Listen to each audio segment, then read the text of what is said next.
That was exhausting. All right, okay. Those of you who were here, if you were here for their previous panel, will have a little idea what to expect. This is one of the things I've really enjoyed about this year has been the actors. The Lucifer guys are sensational.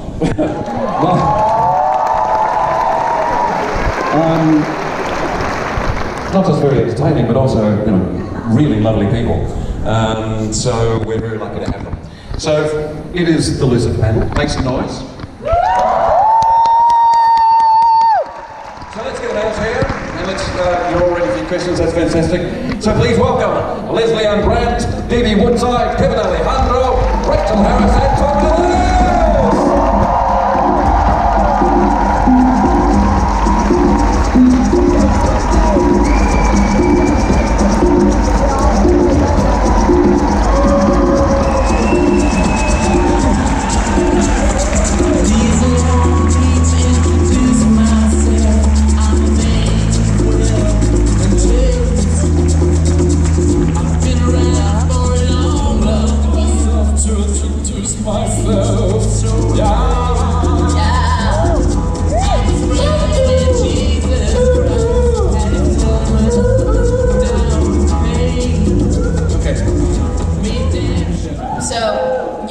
But this whole audience just watched Linda and I get down.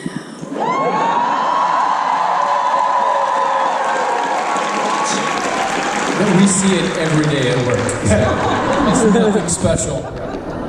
That's old news. But if you want to do it again, just to show us.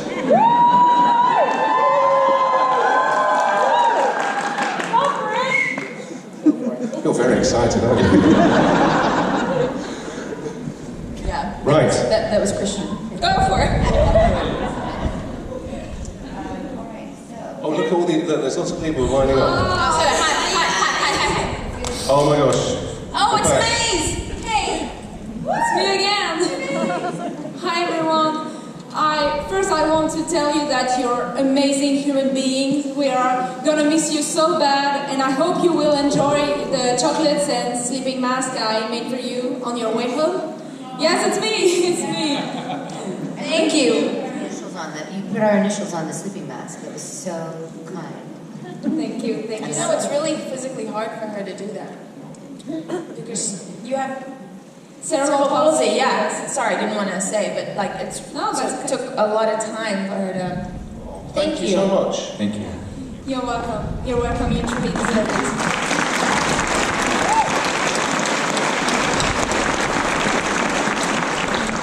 So my question is kind of related with disability.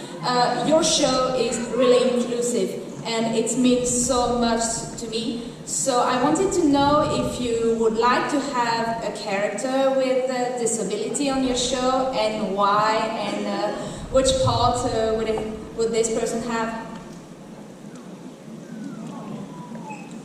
Who's going to answer that? I think for sure we would love to have a character with a disability. And as far as how they would react or be, what part of the show they would be, I think that would be the writers would have to think about that and see about how that character would best be served, like how we can include the disability that they're dealing with.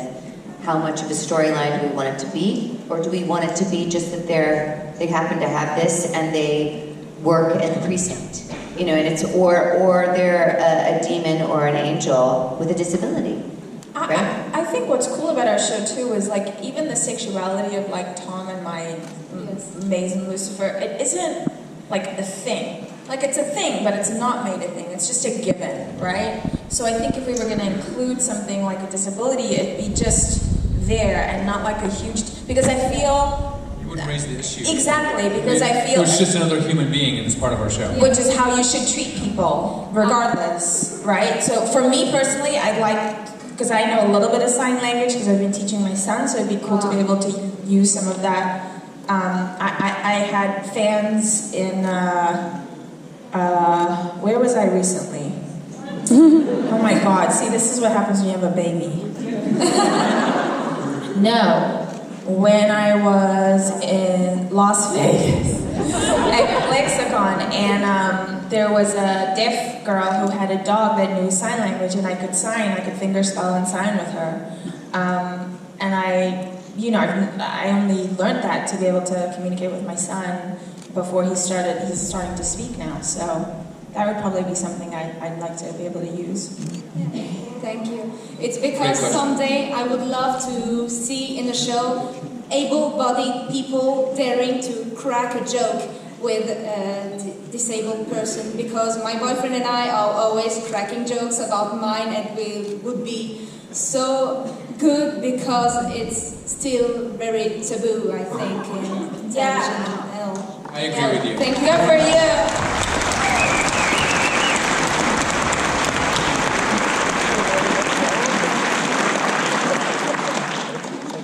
Hello.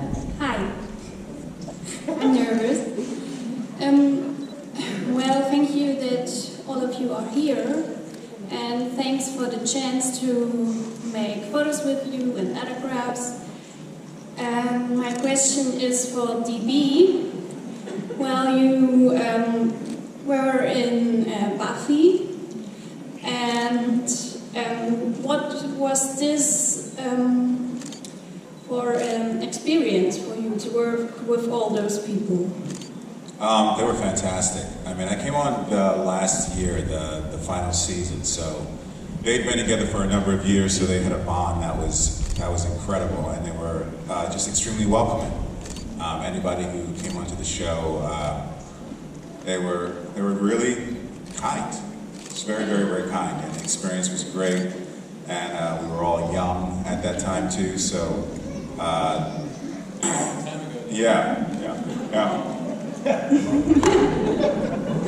He can be such an asshole.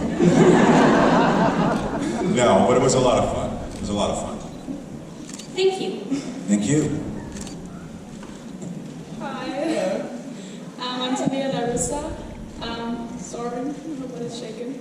I'd like to ask you if I could give you a letter.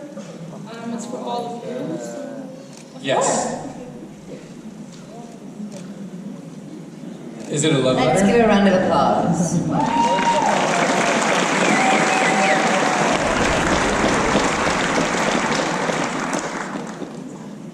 Thank you so much. Is it something you want to Should we read it? You want us to read it now? Can I read it? Or not? Or is it personal? We'll wait. We'll leave. Thank you. Thank you so much. Für sowas ist eigentlich die Autogrammstunde da. Hi! Another maze! Yes. I love your character, and that is why my question is for you, Leslie. And first off, I wanted to say that because of the fact that I watched YouTuber Lucifer in German, I'm really surprised that all of you have so amazing voices. Like, I'm positively surprised. It's amazing. Thank you. Means the world. So, Maze, I wanted to ask you, what was the most exciting thing for you about playing a demon? The fact that she didn't have to act.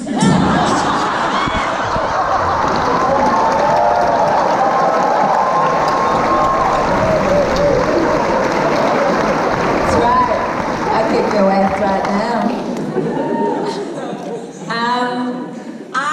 It's funny, I get asked this question a lot, and I never approached her looking at her like playing a demon, because how do you play a demon? I don't know, a demon. So my approach to her is is with a lot of humanity, and I draw on a lot of my life. So when, in season 1, when you meet her and she's struggling and she wants to go back to hell and she doesn't feel comfortable, on Earth anymore, I felt very similar when I moved to New Zealand and I was 17 years old, and it's a tough age to immigrate, and no one understood my South African accent, and I left all my friends behind, and it just felt very foreign. I was like a fish out of water. So I drew on a lot of life experiences with her, the loyalty, the friendships, the protectiveness. I feel about those things for the people that I love in my life. But I was very excited to play such an iconic character in the comic book because the source material was just so amazing, and she was written so multifaceted and with so many layers. So I definitely draw on those books as much as I'm allowed to on the show. And I hope that answers your question. It does. Yeah. Very well, actually. Thank you. Thank you. Hey, Hello. I have a question for all of you. Did you ever were afraid that a big breakthrough in your career won't come? And when yes, do you have a plan B? I never had a plan B. There was no option for me not to do this for myself. Okay. I was going to rob people, but everything worked out okay. Hi, Kingston. No kids, please. I said that earlier, and I mean it.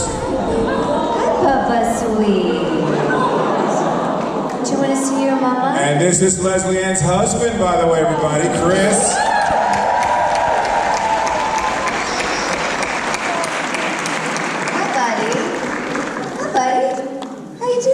Just woke up from his nap. Hi, sweet baby. So I'll answer the question. I didn't have another skill set either, so I'm really happy that I'm able to make a living off of this. So yeah, no. From the time I was young, I wanted to be an actor and work in this profession. I did, Kingston. I know you don't believe me, but I did. I did. Okay, Tommy. I was going to make a bad joke about Plan B, I'm not going to. I had a Plan B, it didn't work, that's why I've got 3 kids.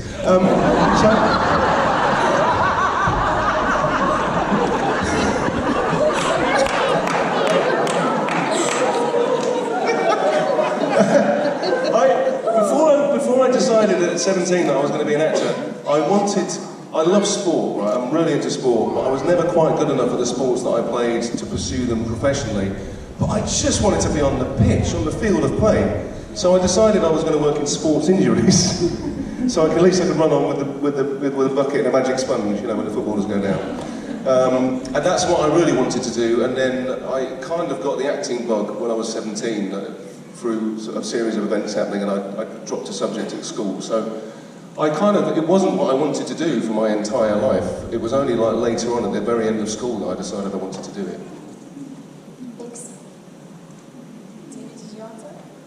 Well, okay, so seriously. No, it wasn't something that I came to it somewhat late because I started out as, I'm a writer, so I would always write, so being in the spotlight was not something that I was initially drawn to, but then I think because of the way that I was writing and then writers that I would meet, there was just something about acting that I just really wanted to start doing. I wanted to be able to transform and tell stories, and I was gonna go the lawyer route, like my sister did. Thank God I didn't do that. So that's my story. Well, I had a whole career before acting. I worked in sales and marketing for Red Bull. I looked after the hotel portfolio for the country of New Zealand. I worked in IT recruitment. I could hire you an SAP analyst if you'd like me to. But I was always, listen, I grew up in Cape Town in South Africa, so I didn't know anyone who was in this business, and to be honest with you, it wasn't something that I thought was even ever possible. I was born into apartheid and in the 80s in South Africa, and it's just, you know, we were dealing with other shit. So for me, I really discovered acting. I was always a very creative person. I did plays in school and I sang, and you know, but my parents just never thought or knew how to channel that into something professional. And then when I moved to New Zealand, I was introduced to acting, and I had a casting director pull me aside. I was doing a lot of like commercials, more performance-based commercials, and she said, you know, you need to take this seriously, find some classes, you know, because at that stage I was well into my 20s, and 3 years of drama school was really not an option for me, even financially, like for my family. So I just started working really hard, and I was cast in my very first show with Craig Parker, and my second job was Spartacus. And then I quit Spartacus and I moved to Los Angeles. So I kind of came about it in a very weird sort of way, but I'm grateful. I could never, today, this is the thing, is I went through life really uncomfortable in my skin because I didn't know what I was supposed to do. And I remember even when I was working in sales and marketing, had a great life, earned great money, but I just never felt happy. And it was only until I discovered this craft of acting and people who were like-minded and who were weird and silly like me, that I was like, oh, I found my people. So, no, I couldn't do anything now. You know, absolutely not. Thank you. Thank you.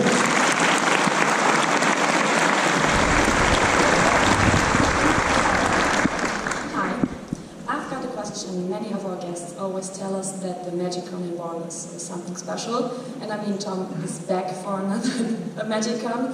So what did Tom tell you about our MagicCon here, and what did he leave out on purpose maybe? Tell us nothing. Be nice.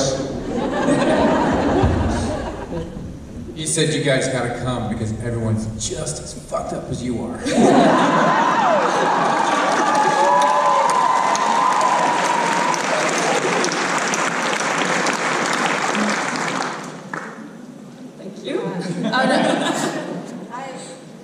I just heard that it was a really lovely group of people, and that there was lots of beer. And good food. Let me guess, more beer? And more beer.